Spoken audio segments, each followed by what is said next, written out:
Hoy nos vamos a lanzar de cabeza a uno de los momentos más fascinantes, caóticos y, sinceramente, revolucionarios de toda la historia de la cultura. Vamos a viajar a principios del siglo XX, un momento en el que el mundo literalmente saltó por los aires. Y claro, con él también saltaron por los aires absolutamente todas las reglas tradicionales del arte y la literatura que llevaban siglos inamovibles. El arte de repente dejó de ser un espejo tranquilo, donde mirar la realidad para convertirse básicamente en un martillo. A ver, vamos a sumergirnos de lleno en esto, porque esta es sin duda la gran pregunta, el motor que impulsó toda esta locura. Pensemos un momento. ¿Qué le ocurre a la creatividad humana cuando el mundo entero parece desmoronarse a tu alrededor? ¿Qué haces cuando la lógica del día a día ya no te sirve para explicar el horror de la guerra o la velocidad brutal de la vida moderna? Pues la respuesta es increíble. La creatividad no se apaga para nada. Al revés, se vuelve salvaje, tremendamente experimental y a veces maravillosamente incomprensible. Punto número 1. Un siglo de ruptura. Fijaos, para entender esta enorme explosión artística, primero tenemos que entender el terreno que pisaban. Antes de la llegada de las vanguardias, lo que mandaba era el realismo. El objetivo en el siglo XIX era casi científico, retratar a la sociedad de la forma más objetiva posible, con historias lineales y, digamos, una fe totalmente ciega en la razón. Pero claro, llega el siglo XX y exige justo lo contrario. Esa nueva realidad ya no se podía explicar del punto A al punto B, se volvió totalmente subjetiva, fragmentada y empezó a asomarse a un lugar muy oscuro, el subconsciente. Y es que en esta época confluyen varios bombazos a la vez. Por un lado, la tecnología. Imaginad la aparición de cámaras portátiles, como la Kodak. Esto liberó al arte por completo. Si una máquina ya podía capturar la realidad objetiva a la perfección, los artistas y escritores ya no tenían la obligación de ser una fotocopiadora del mundo. Y por otro lado, el trauma. La Primera Guerra Mundial en 1914 y la Revolución Rusa en 1917 dejaron a la sociedad profundamente tocada y cambiaron la política para siempre. Esa tranquilidad burguesa que conocían desapareció de un plumazo. Y justo ahí, en medio de este caos de trincheras y máquinas, llega una revolución desde el mismísimo interior de la mente humana. Sigmund Freud y sus teorías del psicoanálisis entraron en escena para demostrar que, no somos seres tan puramente racionales como creíamos. Freud abrió de par en par la puerta al subconsciente y al mundo de los sueños, dándole a los artistas un patio de recreo completamente nuevo, irracional y misterioso para explorar, tanto en sus textos como sus lienzos. Pasamos al apartado 2. Pero, ¿qué es exactamente la vanguardia? Claro, todos estos traumas, los avances, los descubrimientos psicológicos necesitaban un nombre, un estandarte bajo el que unirse. Y el origen de la palabra es súper interesante. Etimológicamente, vanguardia es un término bélico. Viene del francés avant-garde, que eran las tropas de primera línea en un ejército, los que van por delante, abriendo camino en territorio enemigo y llevándose obviamente los primeros golpes. Y así es exactamente como se veían estos artistas, como soldados en primerísima línea de fuego, disparando contra las viejas reglas académicas. ¿Y cuáles eran sus armas en esta batalla? Pues básicamente el rechazo absoluto a todo lo que oliera al pasado. Todo lo anterior era visto como inútil. Buscaban una libertad total para crear, sin ninguna influencia burguesa de por medio. Abrazaron cosas loquísimas como la inmediatez, el miedo e incluso el vacío. Su objetivo número 1 era innovar sin parar, sorprender y sobre todo romper las normas sin pedir perdón ni permiso a nadie. Punto 3. La era de los sismos.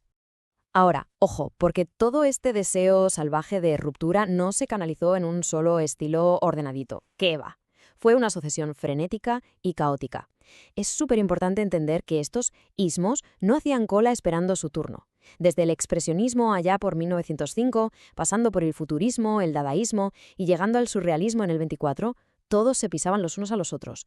Ocurrían a la vez en distintos puntos de Europa, creando una mezcla increíble de experimentación pura y dura.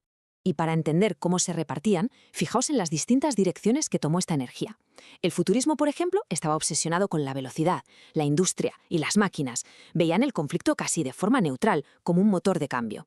Luego tienes el dadaísmo, que nació en plena guerra y se centró en lo irracional y lo absurdo. Era literalmente una rebelión a base de sinsentido. Y finalmente el surrealismo, que tomó el testigo para sumergirse de lleno en el mundo de los sueños y en la mente subconsciente. De hecho, una de las locuras más geniales del surrealismo fue la famosa escritura automática. La idea era coger el bolígrafo y escribir lo primero que te pasara por la cabeza, sin filtros, bloqueando la razón por completo. Era como conectar una tubería directamente desde tu inconsciente hasta el papel. Querían cazar el pensamiento en su estado más puro y crudo, aunque al final el texto no tuviera ni pies ni cabeza. Mientras tanto, teníamos otros movimientos, tomando caminos súper distintos. Los historiadores nos cuentan cómo el constructivismo, por ejemplo, se vinculó ideológicamente de lleno con el comunismo soviético. Buscaban un arte que fuera útil para el pueblo y el Estado. En cambio, movimientos como el cubismo se fueron por un terreno mucho más técnico pero igual de radical. Su rollo era fracturar la realidad misma y mirarla desde un montón de perspectivas a la vez, tanto en la pintura como en la literatura. Llegamos al punto 4, la innovación en los géneros. Porque claro, toda esta teoría, todo este caos filosófico, tuvo un impacto directo en cómo se escribían los libros y los poemas. Las reglas de la narrativa cambiaron para siempre. Adiós al típico narrador que todo lo sabe. Hola al narrador parcial que solo ve un trozo del pastel. Aparece el monólogo interior, que nos deja colarnos en la cabeza desordenada de los personajes. El tiempo se rompe en 1000 pedazos, con saltos hacia adelante y hacia atrás. Y el clásico héroe valiente desaparece para dejar paso al antihéroe, un tipo anónimo, perdido y desorientado en medio de la sociedad de consumo. Y la poesía no se quedó atrás, ni mucho menos. Los poetas de vanguardia mandaron a paseo la métrica y la rima de toda la vida y abrazaron el verso libre. Y no solo eso, lo llevaron al extremo visual con inventos increíbles como los caligramas, que popularizó gente como Apollinaire.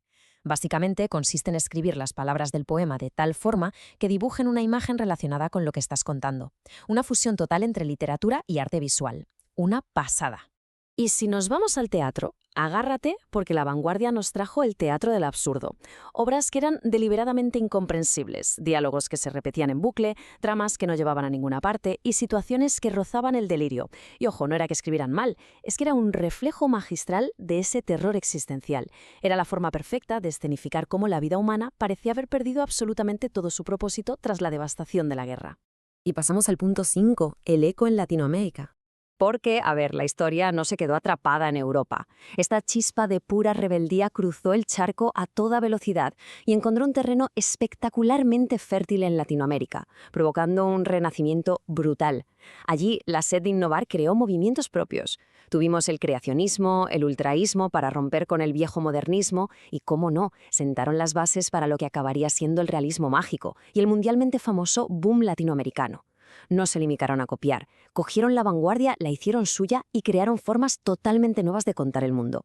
Un ejemplo espectacular de esto es el del chileno Vicente Huidobro, el padre del creacionismo. Su visión era rompedora. Decía que el poeta ya no podía conformarse con mirar un árbol y describirlo. Para él, el escritor tenía que convertirse en un pequeño dios, alguien con el poder de inventar realidades desde cero, usando las palabras como pura fuerza creadora. Y además de grandeza, esta época también trajo muchísimo sentido del humor y ganas de ir al grano. En México, por ejemplo, Efraín Huerta se inventó los poemínimos, unos poemitas minúsculos cargados de rebeldía callejera y cultura popular. Y en Guatemala, el gran Augusto Monterroso llevó la brevedad a nivel maestro, con el microrrelato. Usaba el absurdo y una sátira afiladísima para sacarle los colores a la naturaleza humana en, literalmente, un par de líneas. En definitiva, lo fundamental aquí es que toda esta libertad sirvió para derribar muros absurdos. Y el dramaturgo mexicano Emilio Carballido es el ejemplo perfecto de esto. Él cogió la línea imaginaria que separaba el teatro culto para intelectuales del teatro popular y la borró por completo. Usó el escenario para lanzar unas críticas sociales tremendas, pero ojo, sin perder jamás el humor y esa empatía profunda con la gente de a pie. Y bueno, así cerramos este viaje por el caos creativo más fascinante de la historia. Las vanguardias del siglo XX nos enseñaron que cuando el mundo da un giro brutal, no te puedes quedar usando las palabras de siempre. Tienes que reinventarlo todo desde los cimientos. Estos artistas lo destruyeron todo para poder volver a construir la literatura.